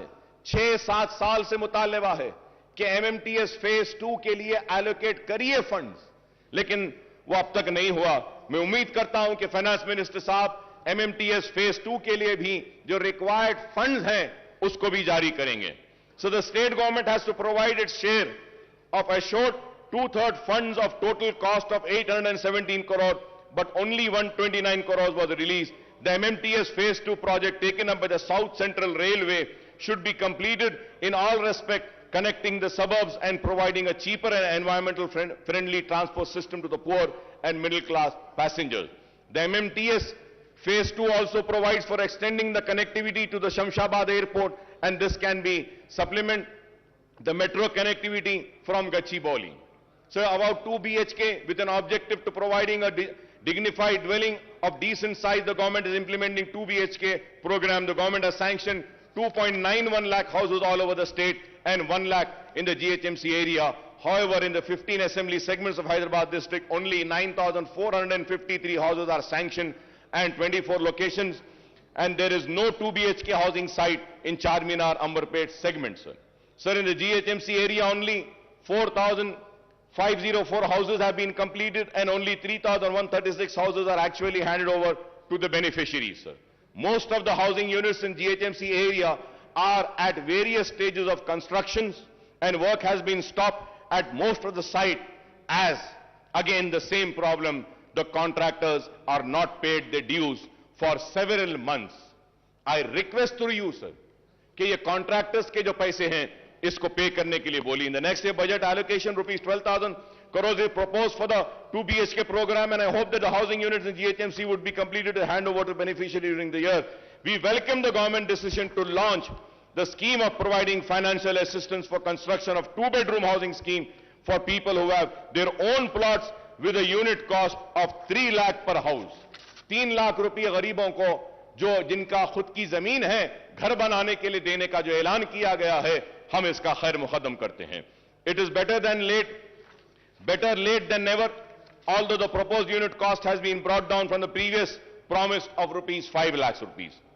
Sir, in the coming financial year, 4 lakh beneficiaries will be provided assistance to construct the houses with a unit cost of 3 lakhs. For each assembly segment, 3,000 houses will be taken up for providing financial assistance for these 4 lakh beneficiaries rupees. 12,000 crores will be needed, and the question is, where will the funds for the completion of construction of 2 BHK housing units will come from the government, sir? So now, going further ahead with the welfare department, sir. Sir, SC welfare, ST welfare, BC welfare and minority welfare, sir. Sir, 2022-23 budget for SC welfare, the revenue were 31,220.91. The capital was 559.50. The total was 31,770.41. And percentage, if we have to see the allocations, taking in account the entire budget of the state, the percentage is 12.36%, sir. Sir, ST welfare, revenue 10,804.88, and capital would be 1,759.91, and the total is 12,564.80. BC welfare, 5,289.83, the capital 407.72, the total is 5,697.55, that is only 2.22%. Sir, again, minority welfare 1728.71 और उसके बाद 1728.71.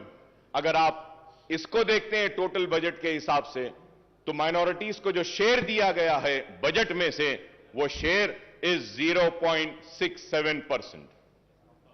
It has come down पहले से, और अब में अगर देखते हैं टोटल बजट से हम अगर कैलकुलेट करते हैं, तो जो शेयर दिया गया है एससी वेलफेयर को 12.36%, एसटी वेलफेयर के लिए 4.89%, बीसी वेलफेयर के लिए 2.22% और माइनॉरिटी वेलफेयर के लिए 0.67%.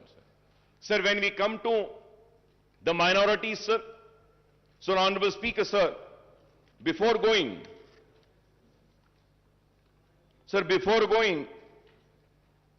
further ahead on minorities, sir, मैं फिर से सर आपकी तवज्जो पे एक बात लाना चाहता हूं सर. आज से 5 महीने पहले चीफ मिनिस्टर साहब ने ऐवान में खड़े होकर पूरी तफसीलात दी थी। ये बुक दिया था और इसमें कहा गया कि माइनॉरिटीज पे क्या स्पेंड हुआ। टोटल 2014, 15, 16, 16, 17, 17, 18, 18, 19, 19, 20, 20, 21 या 21, 22 सारा फिगर टोटल अप टू सितंबर 21 6,971। और अगर हम सितंबर को माइनस कर देते हैं, सिर्फ 2021 तक लेते हैं, तो ये जो पैसा जो दिया गया है एवरी ईयर 2014, 15, 16, 17, 18, 19, 20 और 21 तक हम ले लेते हैं, 22 नहीं लेते हैं, तो the amount comes to 6,502। Amount comes to 6,512 sir, 6,512। Honourable finance minister साहब अपनी बजट की स्पीच में बोलते हैं 7 साल में 6644, 6644। अब सर सवाल ये है, ऑनरेबल चीफ मिनिस्टर साहब जो फिगर दिए हैं वो सही है, फाइनेंस मिनिस्टर साहब जो फिगर दे रहे हैं वो सही है, या फिर कौन सा फिगर सही है sir? And when we go further ahead sir, I would say that कि मैं रिकॉर्ड में आकर कहना चाहूंगा, ये जो डिपार्टमेंट है सर, ये डिपार्टमेंट अपना होमवर्क सही नहीं करता है सर।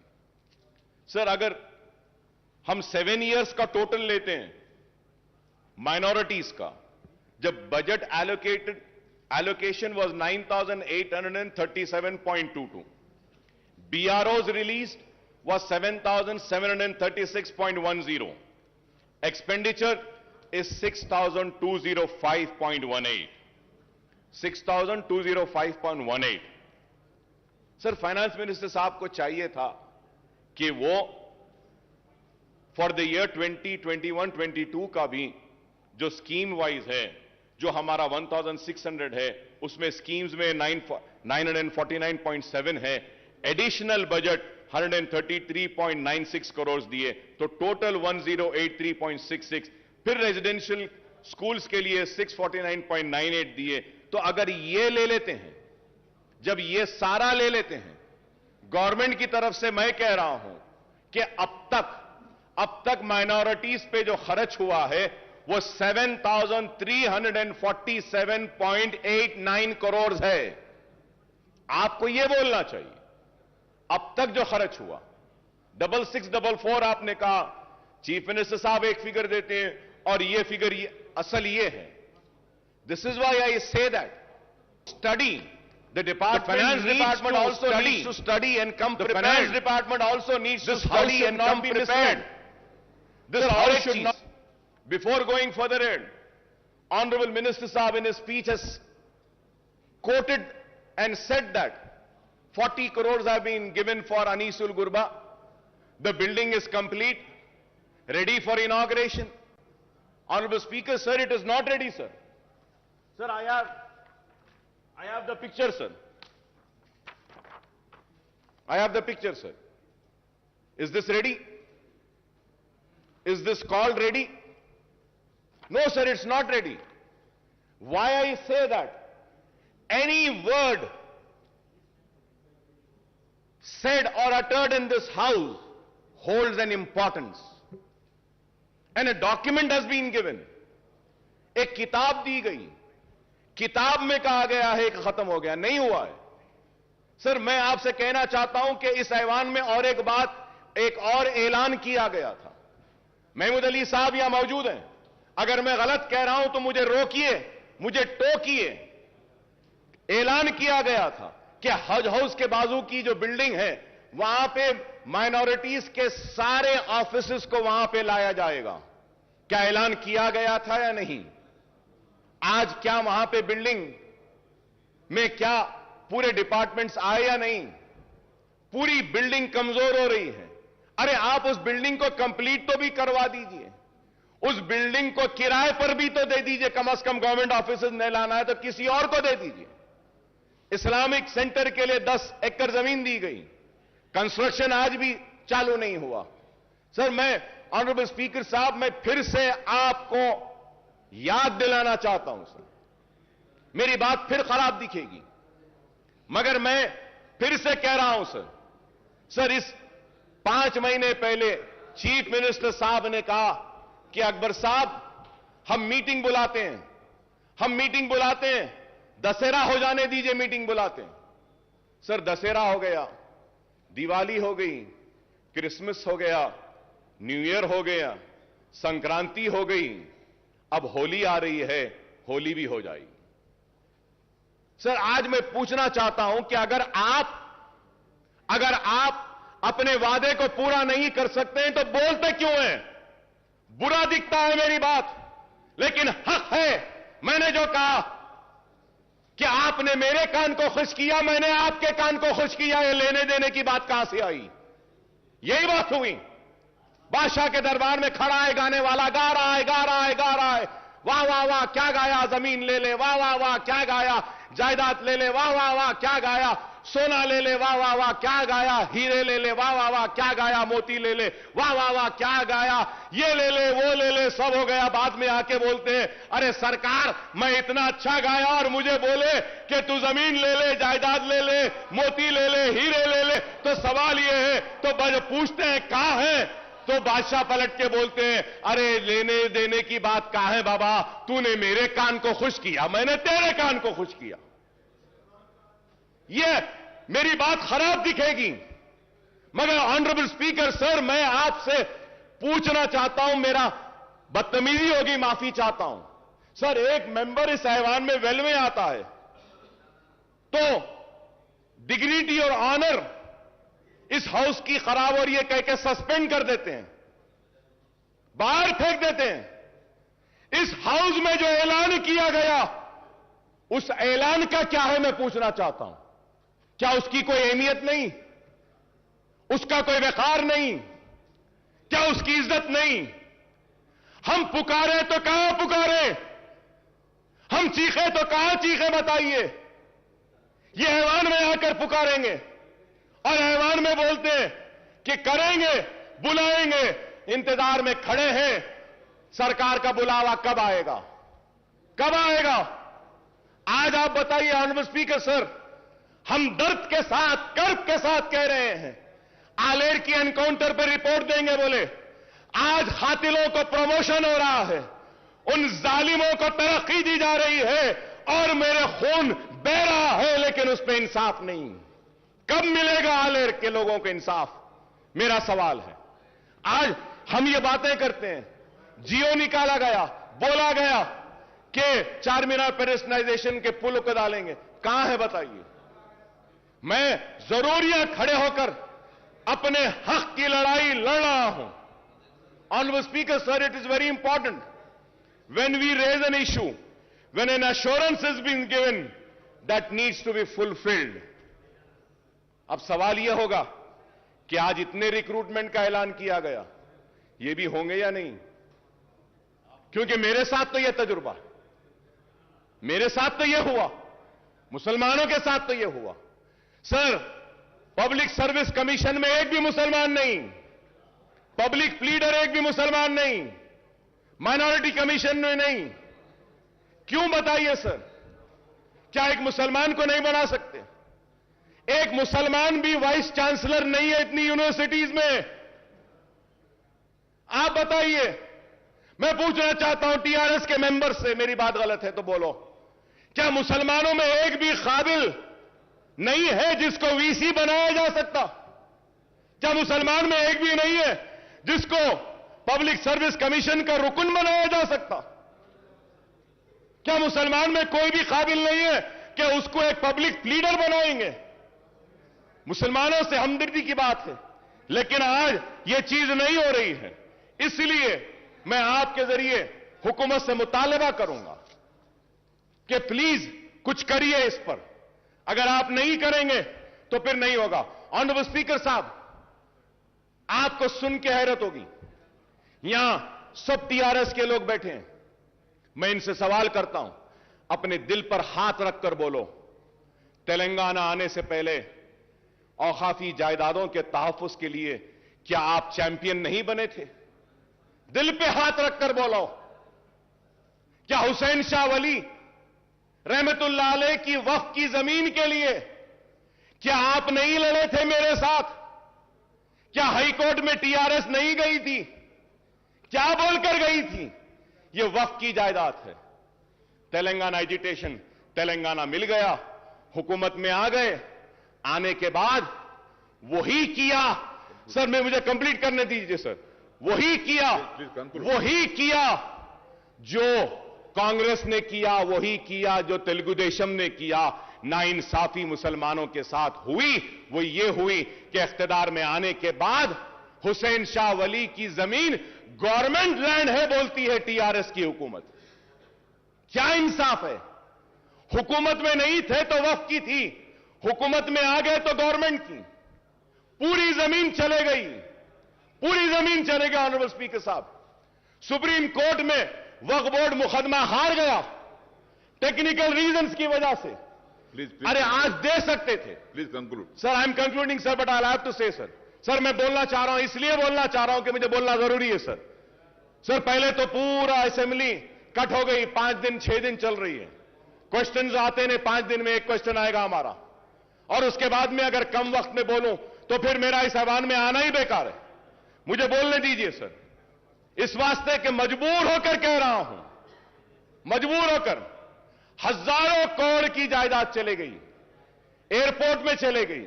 सर मैं कहूंगा, चीफ मिनिस्टर साहब का बयान अब तक मैं सुन रहा था, रिक्रूटमेंट में कहे कि तेलंगाना के साथ नाइंसाफी हुई। बेशक हुई, इससे इनकार नहीं। आपके आने के बाद इंसाफ मिल रहा है, बिल्कुल मिल रहा है। हक तलफी हुई, आपके आने के बाद हक मिल रहा है। पानी ले लिया गया, पानी मिल रहा है। खेती नहीं होती थी, आज हो रही है। पेंशन नहीं मिलता था, आज मिल रहा है। सब सही है, लेकिन औकाफी जायदादें जो पहले तबाह हो रही थी वो आज भी हो रही हैं, आज भी हो रही हैं। Sir you remember, sir, Honorable Speaker, sir, you remember an announcement was made that CBCID inquiry will be conducted on work properties. CM साहब ऐलान करें। क्या हुआ सर? कुछ हुआ सर? कुछ सीआईडी आगे बढ़ी सर? कोई सीआईडी कोई इंक्वायरी करी? सीआईडी कुछ इन्वेस्टिगेट करी? सीआईडी के जो टर्म्स एंड कंडीशंस क्या है? क्या किसी को पकड़ी? क्या कोई जमीन रिकवर करी? क्या करी साहब आज तक? बैठे महमूद अली साहब, पूछना चाहता हूं, अजमेर का रुबात कब बनेगा? क्या ऐलान नहीं हुआ? कब बनेगा? बोले थे अजमेर में रुबात, कहां है? सर हम टीआरएस के दोस्त हैं, अगर उनको पूछते हैं तो हमको भी पूछते हैं कि किस बुनियाद पे आप तायीद कर रहे हैं, क्यों तायीद कर रहे हैं? हमसे भी सवाल होता है। नेक नामी आपकी मुतासिर नहीं, हमारी भी होती है। खुदारा मेरी आपसे दरखास्त है कि आप करिए। Honourable speaker sir there is a scheme, finance minister साहब is here, I want him to give an assurance on this point when he replies to me. Sir government of India is giving matching grant for construction of, जो speech में बोले finance minister साहब, construction of minority schools and residential schools. For that, Waqf Board has given land. वहां पे भी वक्फ board की land होना है, वहां पे भी वक्फ बोर्ड होना है। मल्टीनेशनल्स को गवर्नमेंट देती है, फैब सिटी को गवर्नमेंट देती है, हर एक के लिए गवर्नमेंट देती है, लेकिन हमारे लिए नहीं, आपकी जमीन ही दो। Sir government of India had given sanction the amount from last 3.5 years. The state government has not given its share. मेरे पास details हैं sir. I have the details. Why are you not releasing your share of funds? Is the question sir. क्यों नहीं दे रहे? Release कर दीजिए आप। Minority residential school वक्फ board की जमीन पर आने दीजिए ना, नहीं आते। सर निजामिया तिबी कॉलेज का क्या हाल है सर? बिल्डिंग कमजोर हो गई, गिरने पर है। उस्मानिया हॉस्पिटल का क्या हाल है? उस्मानिया हॉस्पिटल की बिल्डिंग कमजोर। सर बोला जा रहा है कि इतने हॉस्पिटल्स आ रहे हैं शहर के अतराफ। I am finishing sir. Sir Osmania hospital भी बनाइए, उस्मानिया दवाखाना भी बनाइए। आप 4-4, 5 दवाखाने बना रहे हैं, बनाइए।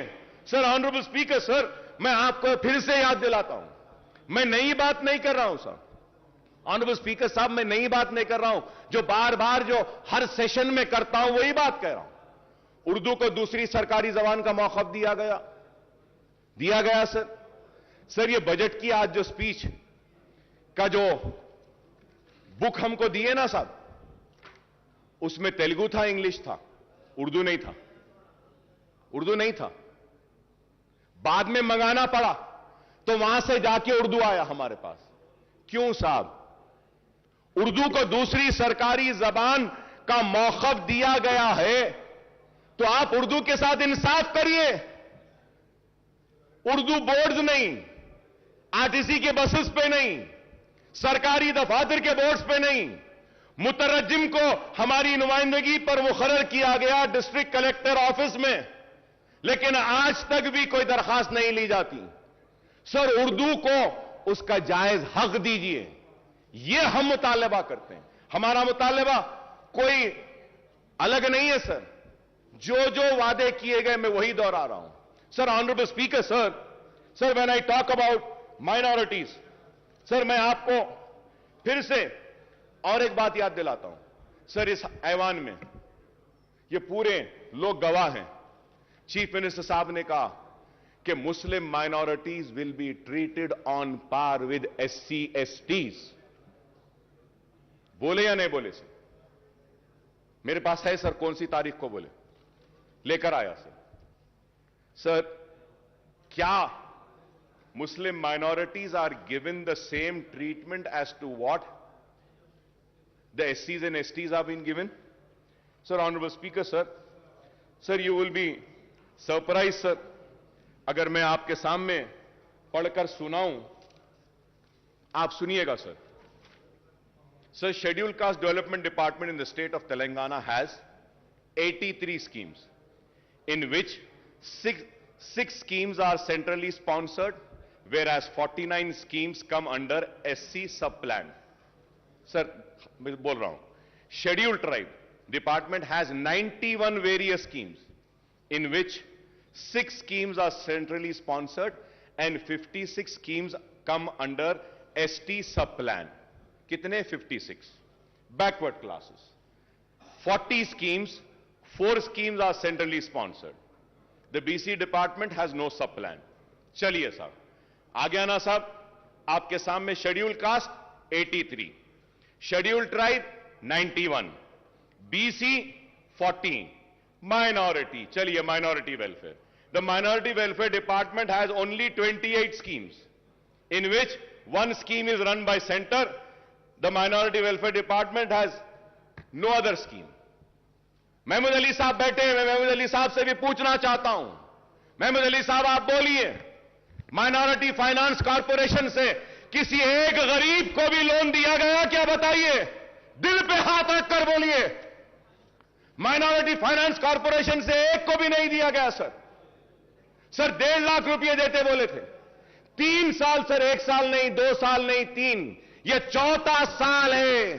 4 साल से एक मुसलमान को अपने पैरों पे खड़े होने के लिए कारोबार का खर्च माइनॉरिटी फाइनेंस कॉर्पोरेशन नहीं दिया। 1.5 लाख एप्लीकेशन पेंडिंग है या नहीं, ये बताइए। क्या क्लियर हुआ? सर, मैं आप कोई नई बात नहीं कह रहा हूं सर, दिल जल रहा है सर, तकलीफ हो रही है कि हम आपके दोस्त हैं, आपका साथ दे रहे हैं, लेकिन आज क्या है बताइए? माइनॉरिटी फाइनेंस कॉर्पोरेशन पूरा मुर्दा हो गया सर। टिमरीज, हां, अच्छा चल रहा है। अनीसुल गुरबा काम हो रहा है। दरगाह बनाने शाह का काम, हां, हो रहा है।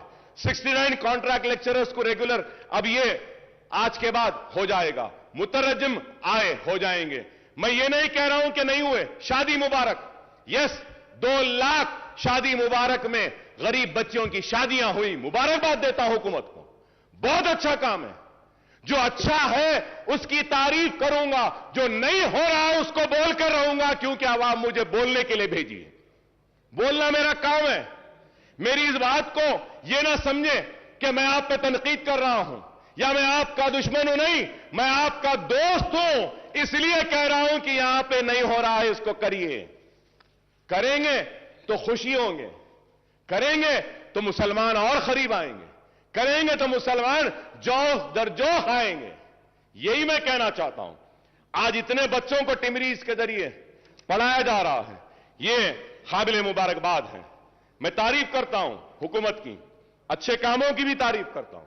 Honourable speaker sir, health department पे भी जब आते हैं, मिनिस्टर साहब के जो बुक में जो कहे हैं, फिर से सर इसमें भी गलतियां हैं। Sir we need to correct sir. Sir I am just finishing sir, Please come. I am finishing, sir. Just 2 to 3 minutes I am finishing. I request Honorable Speaker, sir. Just 2 to 3 minutes, sir. Sir, the health sector, while 6,295 crores were allocated in financial year 2021-22, rupees 11,237 crores have been allotted for medical and health sector in budget for 22-23, making an increase of 4,942 crores in share numbers. The breakup of proposed allocation is 5,743 crores under scheme expenditure and rupees 4,968 crore under establishment expenditure.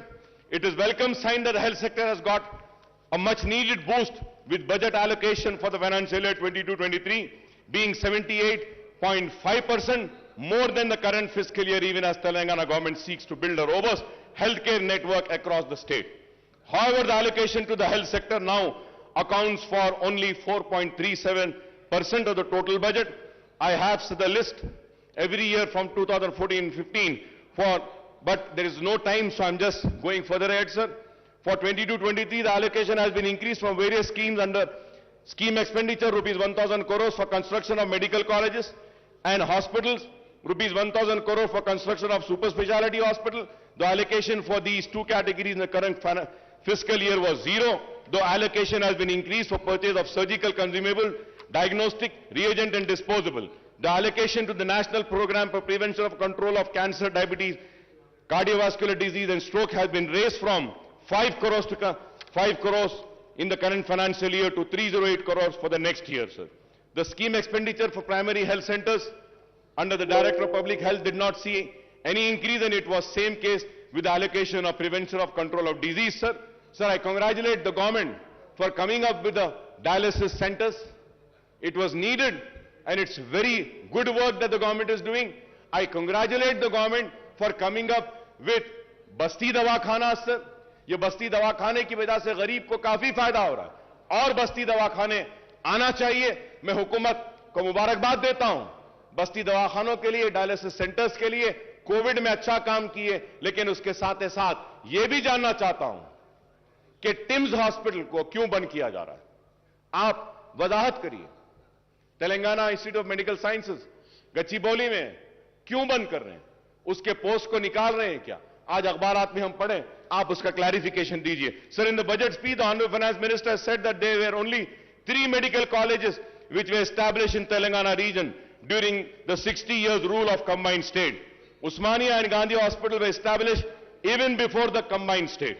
Janab Harish Rao Sahab had said that TRS government has established 12 new medical colleges in last, आपकी speech में बोले आप, 12 new medical colleges in last 7.5 years, and the total number of medical colleges today in the state is 17.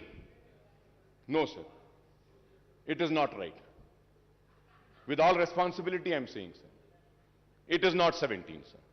Sir, as per KNR University website, there are 10 government and 19 private colleges in Telangana. Malardi Saab is here. He can also say if I am wrong. Sir, my only submission is that when a note is prepared, they should have a responsibility. Sir, KNR जो दे रहा है website पे, अब counselling हो रही है, उसमें कितने बोल रहा है सर? 10 government, 19 private. मिनिस्टर साहब हमारे क्या बोल रहे हैं? 17 कॉलेजेस। तो सर वो Please. तो सर मैं ठीक है साहब, आप क्लैरिफिकेशन दे दिए, अच्छा है। यही बात अगर नोट में आ जाती तो अच्छा था। सर ऐसा नहीं है। Please do not think that the members come with closed eyes. No. Still, this house has few members who come in this house with open eyes and open ears, who do a proper research and come, who knows what is there, sir. Sir इसलिए मैं कहूंगा आपसे कि आप minorities के साथ इंसाफ कीजिए, और मैंने जो कुछ भी कहा है सिर्फ इसलिए कहा हूं कि आवाम ने मुझे वोट देकर यहां पे भेजा है कि हम काम करें। और स्पीकर साहब, मैं खत्म करते हुए फिर से आपसे दरखास्त करूंगा कि आप इस ऐवान की हुर्मत, इस ऐवान की इज्जत और इस ऐवान में किए गए वादों की हिफाजत भी करना आपकी भी जिम्मेदारी है, हमारी भी जिम्मेदारी है। जो वादा इस ऐवान में किया जाता है इसको हमको भी पूरा करना है, सबको भी पूरा करना है। ऐसा नहीं कि बस हम बोल दिए, हम सुन लिए और चले गए। मैं उम्मीद करता हूं कि जो जो पॉइंट्स मैं आज आपके सामने उठाकर आपके सामने रखा हूं, इस पर आप संजीदगी के साथ गौर करेंगे और इसको तनखीद की शक्ल में ना देखेंगे, इसको तनखीद बराए तामीर में देखेंगे। It is a criticism for sure, but it is a constructive criticism. Kindly take it as a constructive criticism. I thank the government at the same time. And also, I want to thank Prashant Reddy Saab for taking up the construction of the Secretariat Mosque. CM साहब बोले थे, संगे बुनियाद हुआ, तामीर हो रही है, लेकिन आज बाज लोग बोलते हैं कि संगे बुनियाद रख दिए, तामीर नहीं हो रही है। तामीर हो रही है और तामीर मुकम्मिल होगी। सेक्रेटेरिएट के साथ मुझे उम्मीद है कि सेक्रेटेरिएट की तामीर के साथ सेक्रेटेरिएट की मस्जिद की तामीर भी होगी मुकम्मिल। हम इसके लिए हुकूमत का शुक्रिया अदा करते हैं। बहुत काम हुए हैं, बहुत काम हुए हैं और बहुत होना बाकी है। हम यूं ही आपसे लड़ते रहेंगे, मुसलमानों के मसाइल को हल करवाते रहेंगे और यूं ही हम लड़ते लड़ते आइंदा भी आप ही आएंगे और आपके साथ हम ही आएंगे और रियासत को बंगारू तेलंगाना बनाएंगे। शुक्रिया स्पीकर साहब। వాయిదా ప్రతిపాదన శ్రీ బట్టి విక్రమార్క మల్లు గారు మరియు ఇతరులు రైతుల ఆత్మహత్యలు మరియు ఇతర సమస్యల గురించి చర్చించాలని కోరుతూ ఇచ్చిన వాయిదా ప్రతిపాదన తిరస్కృతమైనది. Now the house is adjourned for tea break.